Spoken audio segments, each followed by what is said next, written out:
In a quiet village, nestled between old hills and winding rivers, there lived a young man named Araf. He was known for his gentle heart, honest hands, and eyes that carried the weight of something unspoken. While others his age laughed freely and planned futures with excitement, Araf often sat alone beneath a banyan tree near the edge of the village, staring into the distance, as if waiting for something that would never return.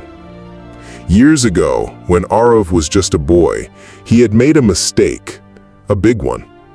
One night, playing with some older boys, he had stolen a golden trinket from the village temple. They thought it would be fun, just a joke. But the next morning, the entire village was in uproar. The temple priest, an elderly man with trembling hands and a soft voice, collapsed in grief. That object had been a gift from his dying wife. When the truth eventually came out, the other boys lied. Araf stood alone. Though he returned the trinket and begged for forgiveness, the villagers' eyes changed. His friends stopped talking to him. His teachers looked at him differently. Even his own father, a stern but kind farmer, said little. "You've brought shame," he had whispered once, and those words never left Araf's heart. From that moment on, Araf carried his past like a heavy stone tied to his back. He worked hard, helped others, and kept his head down. But in his own mind, he was always the boy who broke trust. No amount of kindness could erase that night in his heart. One day, an old monk came to the village. He was known for walking from town to town, sharing stories, healing hearts, and asking for nothing. He wore a robe the color of rusted earth and had a beard that fell like snow down his chest. People lined up to meet him, hoping for blessings, wisdom, or simply a kind word. Araf stayed away, but the monk noticed him. On the third day, as the village gathered in the square, the monk pointed to Araf and said, "You, come." Everyone turned. Araf hesitated, then slowly walked forward. "What's your name?" the monk asked. "Araf," he said quietly. The monk looked into his eyes. "You carry a shadow, child." Araf's lips tightened. "I made a mistake. A long time ago." The monk nodded. "Ah, so you have chosen to live in the ruins of yesterday. I can't change it." "No," the monk said, "but you can stop worshiping it." That sentence hit Araf like a stone to the chest. The monk continued, "Let me tell you a story." Everyone grew quiet. There once was a man who carried a sack of stones wherever he went. Each stone, he said, reminded him of something terrible he had done.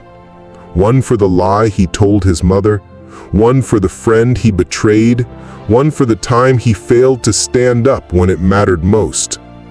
His sack grew heavier with each year until he could barely walk. One day, he met an old woman in the forest. She saw his burden and asked, "Why do you carry this weight?" He replied, "So I never forget." She smiled sadly and said, "Is that how we honor pain? By dragging it forever?" "But if I let it go, I'll forget who I am," he said. The woman touched his heart and replied, "No. If you let it go, you'll remember who you were meant to be." That night, the man set down the sack, and for the first time in decades, he ran. The monk looked at Araf. "Child, do you understand?" Araf blinked back tears. "I don't know how to let it go." "You already are," the monk whispered, "by telling the truth, by feeling this pain. Guilt is the proof that your heart is still awake, but you cannot plant a garden if you keep digging up the same grave." The villagers listened in silence. The same people who once turned away were now leaning forward, seeing Araf not as a criminal, but as a soul who had suffered alone. The monk stood and walked away, but his words stayed like a soft echo in the wind. You are not what you did. You are what you choose next. That evening, Araf returned to the banyan tree. He sat with the fading sunlight on his face, and for the first time in years, he cried, not from guilt, but from release. Days passed, then weeks, and slowly something in Araf shifted. He stopped walking with his head down. He started helping younger boys in the village with reading and writing. He repaired broken fences without being asked. He brought food to the old priest, who one day held his hand and whispered, I forgave you long ago. It's time you did too. Araf began painting, something he loved as a child, but had abandoned. His paintings were full of color and pain and hope. One of them, of a man leaving a dark cave and walking into sunlight, was hung in the center of the village hall. One day, a young boy approached him and said, People used to say bad things about you, but now they say you're the kindest man in the village. Araf smiled and said, Sometimes we have to become who we needed when we were broken. Years later, when Araf was an old man, a traveler visited the village. She asked, Is it true this place was once home to a boy who stole from a temple? Araf nodded. Yes, that was me. The traveler looked surprised. But people speak of you as a healer, a teacher, and an artist. Araf looked at the trees around him, the children laughing in the distance, and said, Because I stopped living in my past. I stopped punishing myself. I turned my wound into a bridge for others. The traveler asked, Do you still feel guilt? Araf looked up at the sky. No, just gratitude, that life gave me another chance, that people allowed me to grow, that I allowed myself to bloom, even after the fire.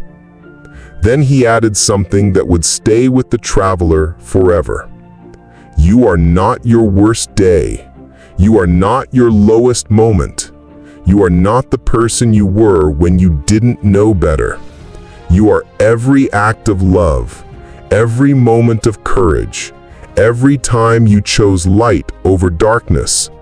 Leave your past behind, not because it doesn't matter, but because you do. If this story touched your heart, share it with someone you love. Maybe it'll help them, and if you believe stories like these deserve to be heard, please like, comment, and subscribe to Life Lessons Library.